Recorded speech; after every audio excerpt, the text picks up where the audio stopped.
Howdy folks, I'm actually having a great day in the fine state of Georgia. Oh, looks like we got Vito.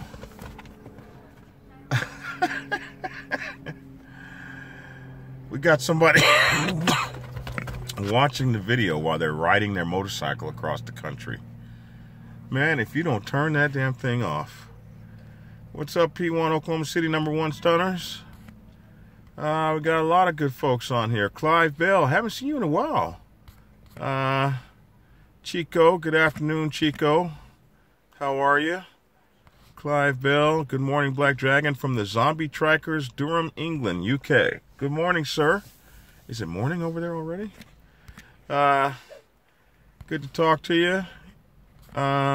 Who else we got on here? Oh, we got #1 stunners, Gallagher, Brian Big Rig, Helene Wortham, Wichita Brothers Keepers. Good to see you guys. See you in the house. Good to see you. Will J, aka Mad Dog Iron Legacy, Winged Wolf. Hollis Greens, what's up? Work sucked. About to go ride. I know that's right. What's up, the Outcast? My motorcycle is just broke, man. Just broke. And I'm so mad because I was gonna do this video on the motorcycle, and looks like I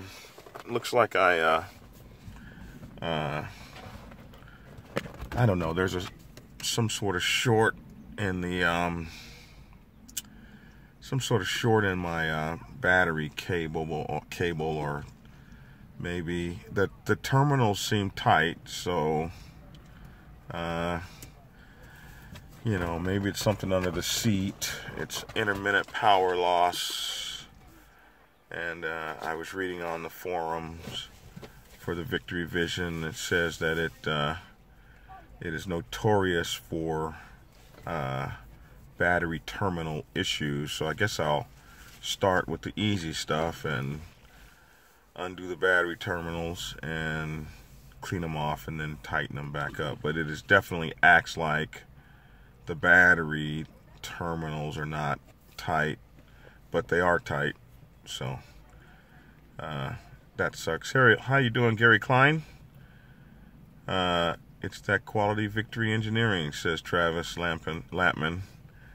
I can't really complain about if you know, this would actually be the first real problem I've ever had on the motorcycle. So I can't really complain. Terry Walker, any of your brothers here at Moonshine Run in Southern Illinois? No, there's not. None of us are up there towards Southern Illinois. But I did graduate college from that area. What's up, Terry Walker? John O, Prodigals Redeemed MC Houston chapter, representing. Tom Owen, should be riding a Roadster. A Roadstar. A Yamaha? Okay. Okay. You know, I don't hate on anybody's machine. So...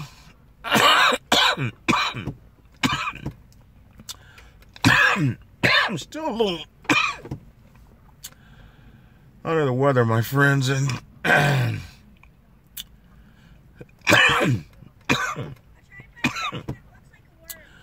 this particular cold has got me.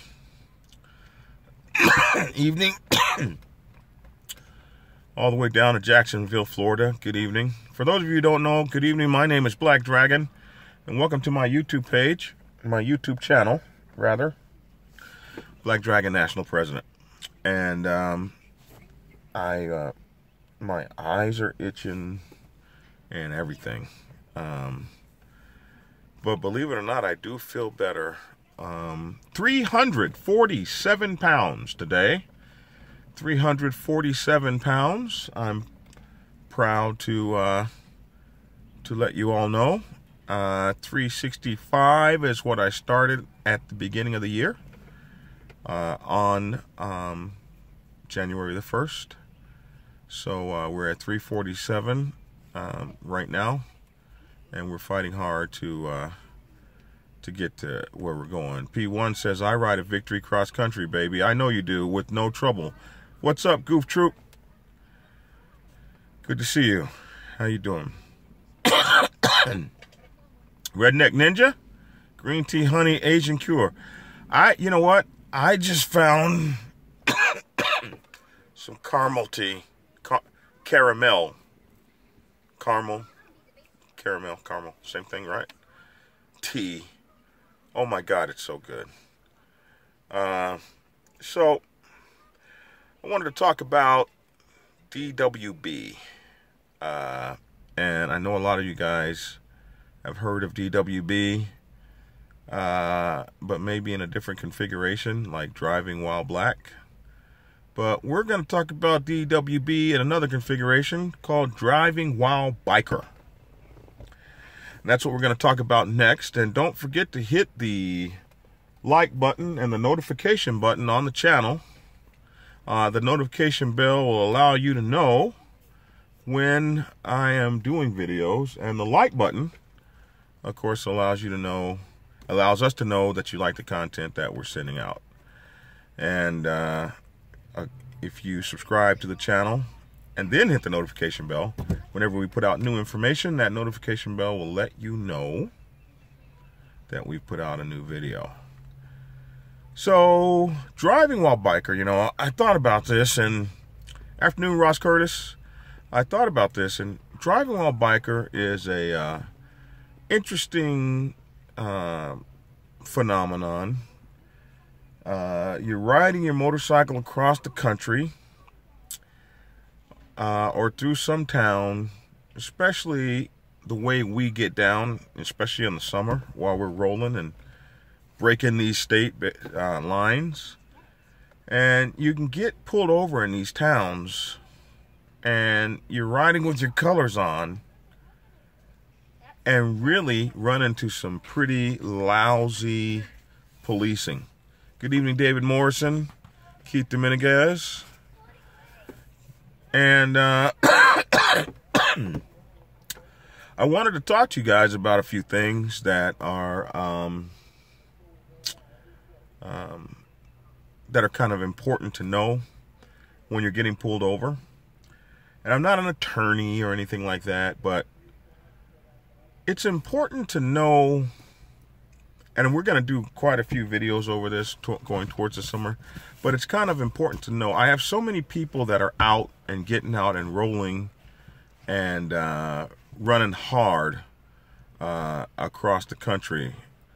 Yes, that tea is the bomb, Mama Rowe Reynard. It is the bomb. What's up, Zach Uniquas and Tim Mix? Yes, this is live, Tim Mix. So when you're rolling across the country and you're having a fun time and you're enjoying yourself, you're wearing those colors and you're running, and you might be running by yourself. There are a lot of guys that don't wear colors when they run by themselves because of all the negative attention you can get. And I don't mean from other bike clubs, I just mean from people in general and law enforcement. Driving while biker can be a fairly risky thing, depending on what city you're in and what cop pulls you over. So you can really get into some hostile kinds of situations. Take care, Ironhead. Good luck with your bikes. Take care, Wild West MC Critter. So you can really get into some interesting things.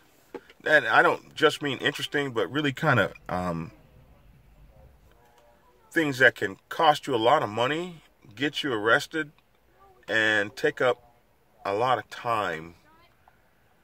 And I've seen this happen so much. When I was in the Navy, I remember that the senior enlisted guys, you know, wanted to be bikers so bad. So they went out and bought a bunch of Harleys, and they were attached to the submarine base. And I was at Submarine Training Facility, San Diego, teaching submarine ballistics and prospective commanding officer training school. So I was teaching commanding officers how to fight submarines. And these chiefs and senior chiefs and master chiefs, E7s, E8s, and E9s, Vito, get back on the road and call me at your next stop, bro. Get you back up here towards Atlanta. And don't run out of gas this time. I'm going to tell everybody about you in the next video. So, what's up, Reno Highlanders? So, these E7 and E8s and E9s, they kind of had a little, like, group of them together, and they wanted to almost, like, start their own little semi, kind of like motorcycle club. And really, they were just, you know, they were just a bunch of older cats riding. And these guys were military men with top secret security clearances, running billion-dollar submarines and keeping the world safe during the Cold War. Yes, I am a big bubblehead. Mr. James Chalk Jr. And they get pulled over. They do this run across the country, and they get pulled over. And, you know, how tough could these guys seem? Little skinny guys. Not, you know, they were military guys. None of them weighed over 180 pounds. And they have military haircuts. Tapered haircuts and the whole 9 yards.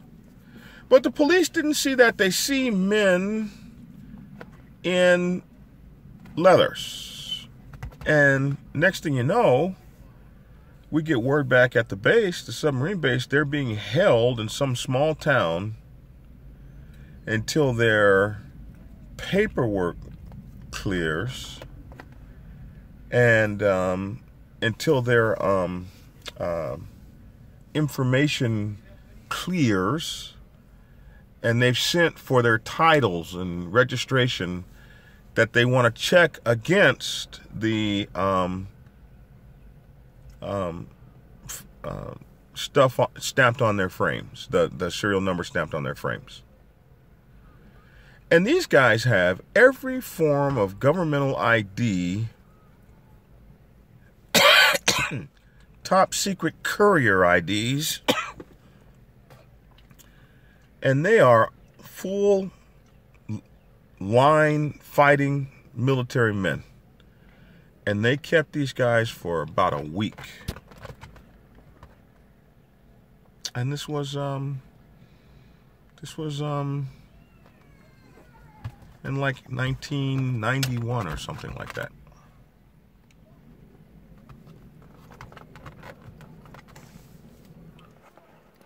So it was my first real like reality check that driving while biker can be really a serious thing.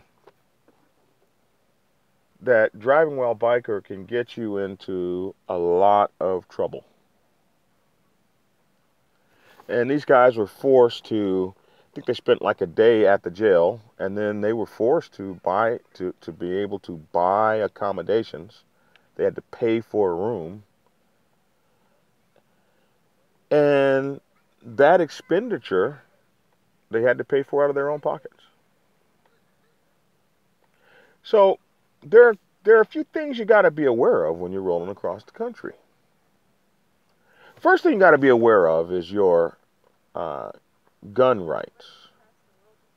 You got to be very, very aware of your gun rights while you are traveling. So, different states have different gun rights as to where you can carry a weapon, whether or not you have a concealed carry permit,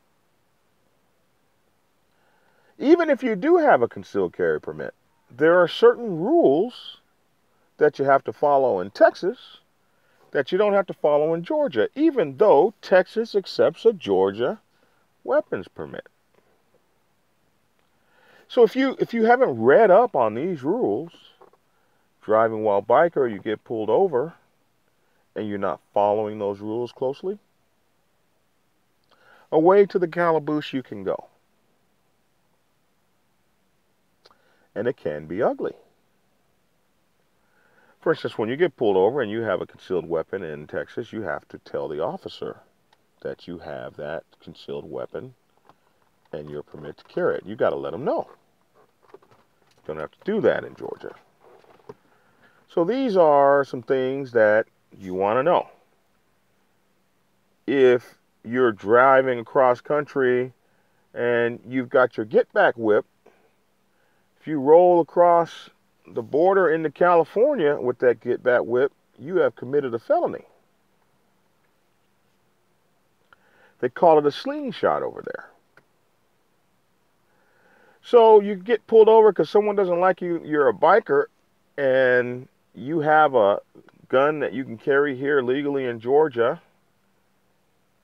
But in California, the gun and the ammunition must be kept separately and set in separate locked places.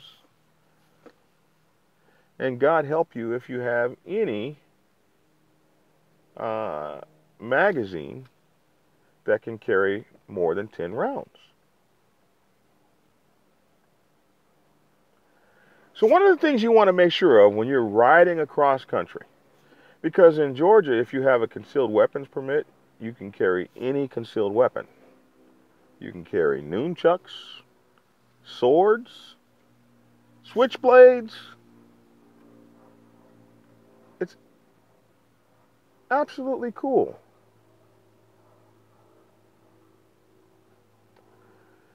Zach says we're having internet problems getting ready to be hit by a blizzard here in Iowa in April. What the hell? Have a good evening, Zach. Thanks for tuning in. Next thing you want to be aware of when you're driving, riding. Like I said, one thing you want to be aware of is that your weapons things are together and your bullets things are together, and you know where your weapons and your bullets and your ammunition are to be carried.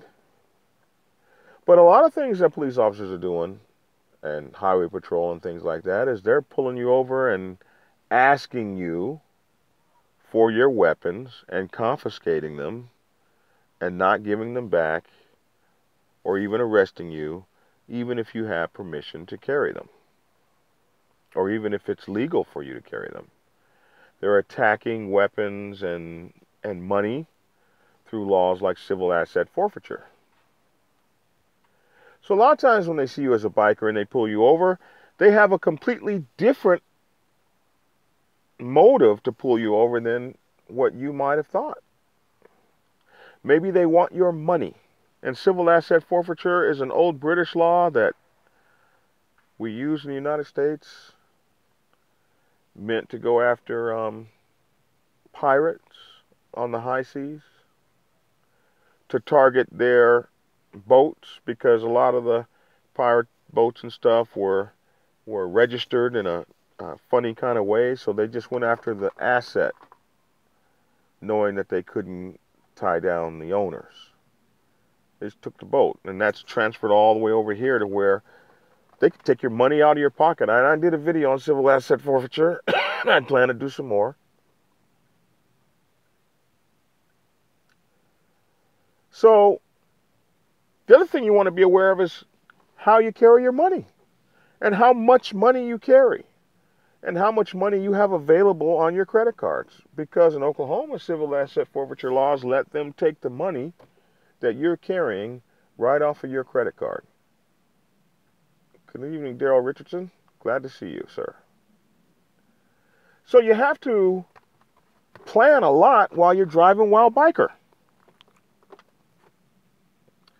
You got to plan your weapons and your ammunition. You got to plan things like some people carry sticks and billy clubs and those kinds of things, and those things can be felonies. You got to plan the kind of dog that you have. One time, you know, my last dog was a pit. Used to ride on my back of my bike, and I rode through a town to stop to get some gas. And the law in that town was there could be no kind of a pit or pit mixed breed anywhere in that town. And it would be confiscated and put down. And I had a sheriff trying to take my damn dog off the back of my bike.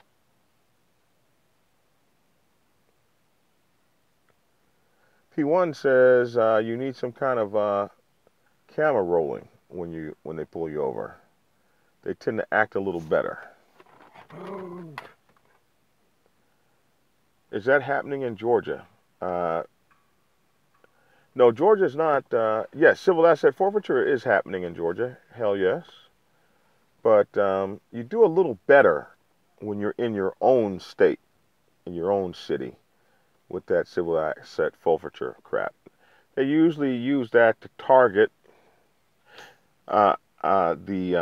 what's up, Tony Xenia? They usually use that to target out-of-towners.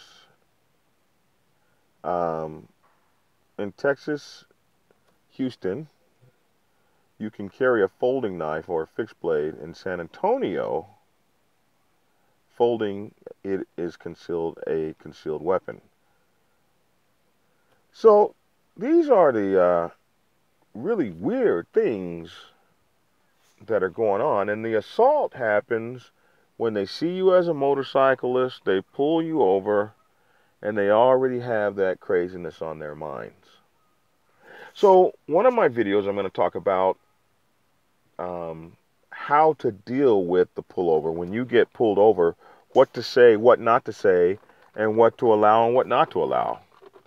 It was maybe 2 years ago on my way through Missouri that I got pulled over and held for 50 minutes by a cop who wanted to search my truck. And I absolutely refused. And you can do that. You can refuse to have your vehicle searched. And it took a long time for me to realize that what they were after was my money in terms of civil asset forfeiture. They wanted to take my cash from my wallet or from my car. They wanted to confiscate my weapons and sell them to make money. In good old Missouri. So, riding while biker across the country is fraught with hazards. And the only thing that saved me when I got pulled over in Missouri was the fact that they found out that I was prior military. I didn't happen to have any of that on my car. And so I also say, if you're military or prior military or anything like that, that you would take that stuff and make sure it's on your car, on your motorcycle.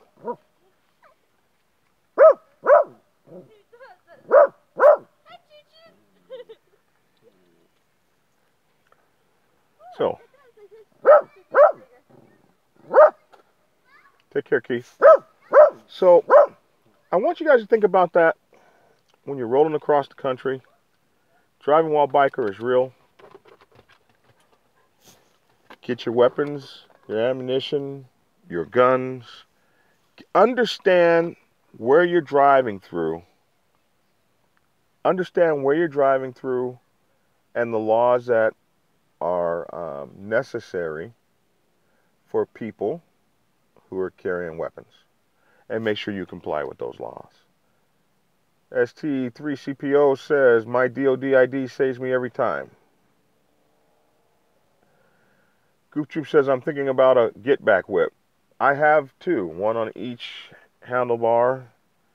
And I would definitely tell you that they are really cool, and I ride with them completely through the South. Once I get past Texas, I take them suckers off. The USMC has helped me, the United States Marine Corps has helped the attitude of the police every time. Being, being a Marine or former Marine typically tends to help, and how you deal with police officers with your attitude is everything. But sometimes it's definitely kind of hard when they already approaching you with an attitude because they don't like it because you're a biker. Biking,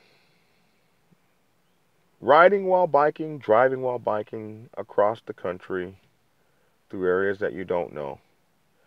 I love rolling with my brothers. It's one of the funnest things about being in a motorcycle club. I'm rolling 25, 30 brothers deep across the country. We're running at a $110 in formation, and ain't nobody pulling us over on that BS. But you drop down to 2, 3, 4 guys, and things can be kind of touchy. Keep that in mind as you're rolling, my friends. Somebody said in California, get back whips are considered slingshots. Yes, they are. They're considered slingshots, which makes them lethal projectile weapons and felonies. Somebody says, I know a few people who got pulled over and arrested with 10 grand, but was booked with only 5 grand. Good thing they no longer make that kind of money anymore. Jason Dirt. That was ugly, Jason, for those poor dudes. For the most part, I open carry everywhere I go in Georgia. Never had an issue.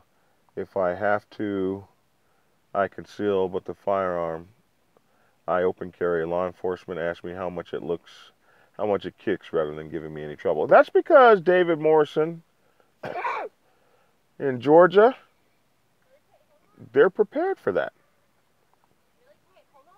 And they know it's legal. Good evening from Canada. What's up, wrong hat? Over there in Canada. You're very welcome for the video. So, gentlemen, think about it. Prepare yourselves as you start to cross the country. And some of us are riding up into Canada or down into Mexico, and the laws are even far more different. Like, God help you if you take a weapon into Mexico. Or accidentally forget and take some bullets. One time, I was driving down near San Ysidro, and I couldn't realize that I had passed the final stop. And I had my weapons in my car, and I get to the Mexican border, and I stop in lane number 6. That's the closest lane. That's the speeding lane, the hammer lane. And I stopped right there, getting ready to go into Mexico. And I stopped on the U.S. side of the border, and I just put my car in park. And the border agents came over from the other side, because there were no border agents going into Mexico. You could just drive right in. But as I sat there and traffic was backing up and people were almost running into me, so the custom agents, or whatever they are, came over the wall to my car. Sir, can we help you? And I said, I didn't realize that we was getting ready to go into Mexico here, and I got my guns in this car, and I ain't fixing to drive over into Mexico with my guns in this car. And the officer said something, and I said, I ain't driving into Mexico with these guns in my car. And I'll be darned if they didn't come and open up that wall. I didn't even know they could do it. They opened up that wall and created the space for me to make a U-turn, and I never even drove into Mexico. That's how I knew I knew what would happen if I drove my car into Mexico with those guns in my car. Don't do it. It's crazy. It's a silly thing that can get you put in jail for a long time. But that was a different thing. We're talking about driving while biker, riding while biker. We're talking about being pulled over as a biker. We're talking about as you roll across the country, knowing what your responsibilities are when it comes to weapons, when it comes to things like get back whips, when it comes to things like carrying knives, all the cool stuff we bikers carry, even those long flashlights we like to have. These things can be considered weapons and can definitely get you put in the pokey. All right. I'm Black Dragon. Those are my thoughts, my 2 cents. Always appreciate you guys tuning in. And again, make sure to hit that notification bell and that like button and that subscribe button. You can get a hold of me at Black Dragon at blacksabbathmc.com, on Facebook, MC Talk TV, or Black Dragon Biker. At Instagram, it's jbunchii. Facebook, jbunchii. Oh my goodness. Twitter, jbunchii. Marco Polo, jbunchii. And is that all of them? Snapchat, jbunchii. And we definitely appreciate you guys, and we'll see you a little bit later. 347 pounds. And we're going to try to be 340 pounds by Monday or Tuesday. So today's Friday evening. Monday or Tuesday, we're going to try to be 345 pounds. Appreciate you too, David Morrison. You guys have a good one. Thanks for watching, and get skinny.